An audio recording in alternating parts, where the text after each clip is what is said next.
ভাবুন, আপনি এমন এক পৃথিবীতে বাস করছেন যেখানে সূর্য ডুবে যাওয়ার সাথে সাথে আপনার জীবনও থেমে যায়। না কোনো ইলেকট্রিক লাইট, না কোনো নাস্তার বাতি, না কোনো সুইচ যা চাপলেই আপনার চারপাশ আলোতে ভরে উঠবে। রাত মানেই ছিল অন্ধকার, অনিশ্চয়তা আর সীমাবদ্ধতা, যেখানে মানুষ শুধু টিকে থাকার জন্য বাঁচত, এগিয়ে যাওয়ার জন্য না। আর ঠিক এই অন্ধকার পৃথিবীকে বদলে দিয়েছিল একটি ছোট সাধারণ দেখতে জিনিস, একটি কাচের বাল্ব, যার ভেতরে জ্বলছিল এক টুকরো আলো। কিন্তু এই আলোটা কি হঠাৎ করে এসেছে?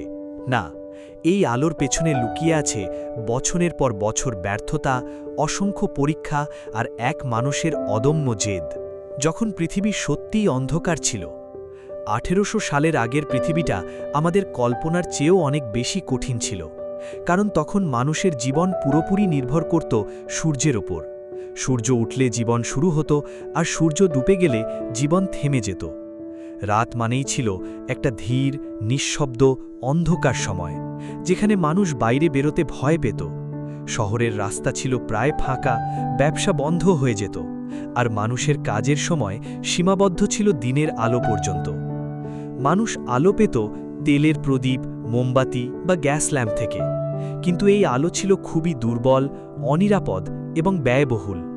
একটা ছোট ঘর আলোকিত করতে একাধিক মোমবাতি লাগত, আর তাও সেই আলো ছিল কাঁপা কাঁপা, অনিশ্চিত। গ্যাস ল্যাম্প একটু বেশি আলো দিত, কিন্তু সেটাও ছিল বিপজ্জনক, একটু ভুল হলেই আগুন লেগে যেতে পারত।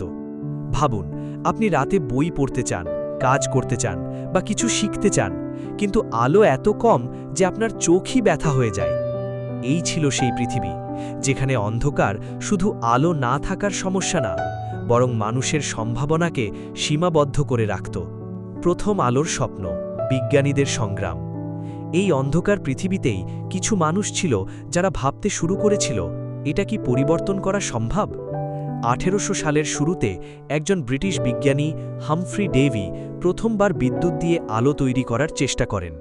তিনি তৈরি করেন একটি ইলেকট্রিক আর্ক ল্যাম্প, যেখানে দুটি কার্বন রডের মধ্যে বিদ্যুৎ প্রবাহিত করে একটি উজ্জ্বল আলো তৈরি করা হয়।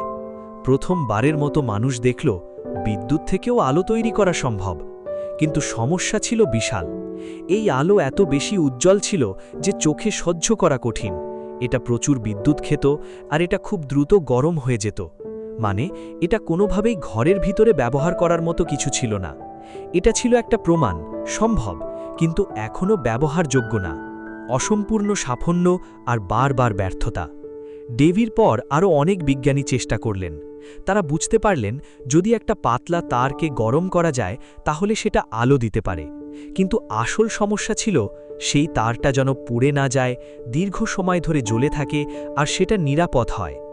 ওয়ারেন ডে লা রু, জোসেফ সোয়ান এদের মতো বিজ্ঞানীরা প্ল্যাটিনাম বা অন্যান্য উপাদান দিয়ে ফিলামেন্ট বানাতে চেষ্টা করেছিলেন।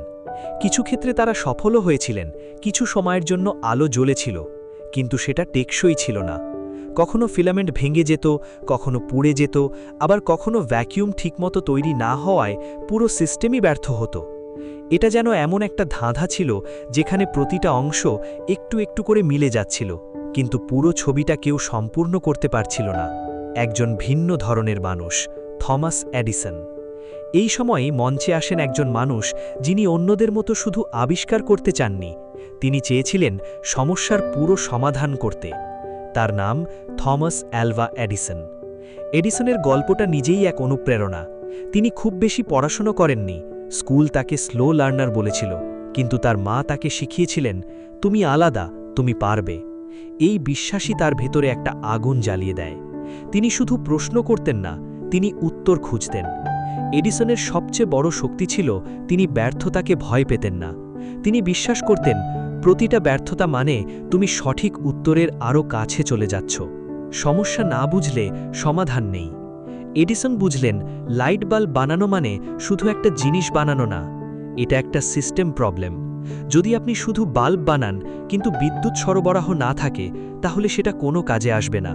তাই তিনি একসাথে কাজ করলেন, ফিলামেন্ট, ভ্যাকিউম, বিদ্যুৎ সরবরাহ, ডিস্ট্রিবিউশন সিস্টেম।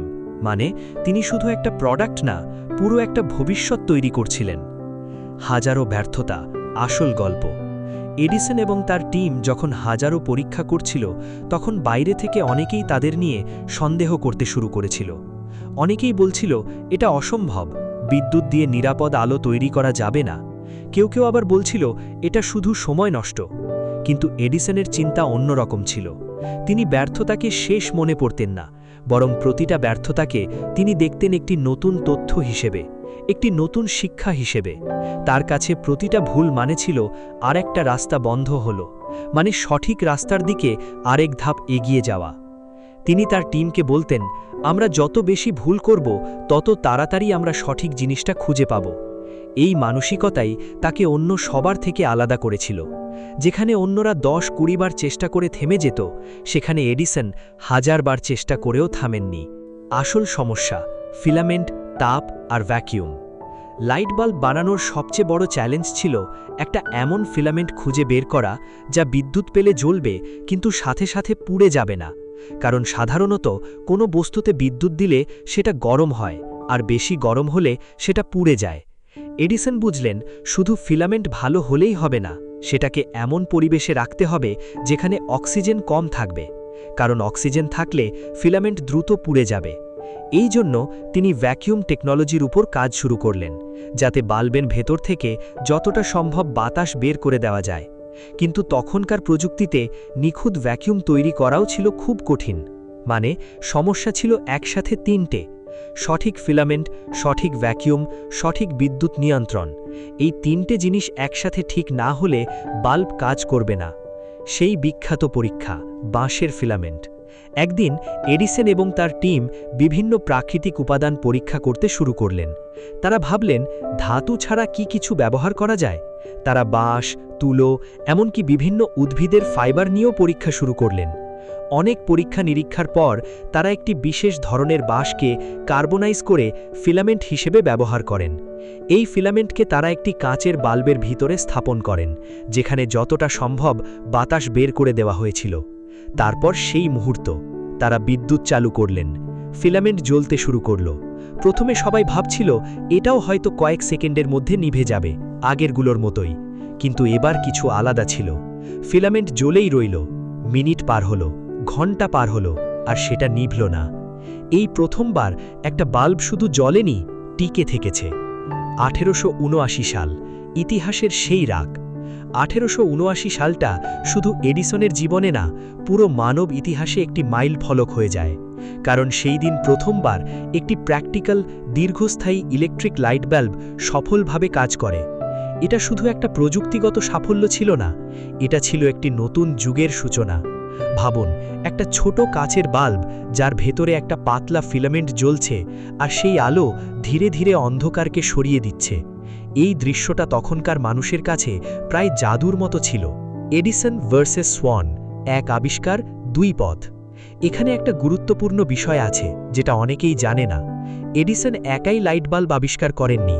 ব্রিটিশ বিজ্ঞানী সোয়ানও একই সময়ে প্রায় একই ধরনের একটি বাল্ব তৈরি করেছিলেন। সোয়ান আগে থেকেই এই নিয়ে কাজ করছিলেন এবং তিনিও কার্বন ফিলামেন্ট ব্যবহার করেছিলেন। কিন্তু তার বাল্বে কিছু সীমাবদ্ধতা ছিল, যেমন কম দক্ষতা এবং কম স্থায়িত্ব। এডিসন সেই ডিজাইনকে আরও উন্নত করেন, ভ্যাকিউম উন্নত করেন, আর পুরো সিস্টেমকে কার্যকর করেন। শেষ পর্যন্ত তারা প্রতিযোগিতা না করে একসাথে কাজ করার সিদ্ধান্ত নেন। তারা মিলে একটি কোম্পানি তৈরি করেন। মানে এই আবিষ্কারটা কোনো একক মানুষের না, এটা ছিল সম্মিলিত প্রচেষ্টার ফল। শুধু বাল্ব না, একটা সম্পূর্ণ বিপ্লব। এডিসনের সবচেয়ে বড় অবদান শুধু বাল্ব তৈরি করা না, বরং তিনি বুঝেছিলেন যদি মানুষের ঘরে আলো পৌঁছতে হয় তাহলে শুধু বাল্ব থাকলেই হবে না। তাই তিনি তৈরি করলেন বিদ্যুৎ উৎপাদনের স্টেশন, তারের মাধ্যমে বিদ্যুৎ সরবরাহ, মিটার এবং সুইচ, পুরো ডিস্ট্রিবিউশন সিস্টেম। মানে তিনি একটা কমপ্লিট ইকোসিস্টেম বানিয়েছিলেন। এটাই ছিল আসল বিপ্লব। যখন প্রথমবার কোনো শহরের একটি রাস্তা বা একটি বাড়ি ইলেকট্রিক লাইটে আলোকিত হয়, তখন মানুষ অবাক হয়ে যায়। তারা বিশ্বাসই করতে পারে না এই আলো আগুন ছাড়া সম্ভব। ধীরে ধীরে এই প্রযুক্তি ছড়িয়ে পড়তে থাকে। প্রথমে বড় শহর, তারপর ছোট শহর, তারপর পুরো বিশ্ব। রাত আর আগের মতো অন্ধকার থাকল না। মানুষ রাতেও কাজ করতে পারল, পড়াশুনো করতে পারল, ব্যবসা চালাতে পারল। পৃথিবীর গতি বদলে গেল।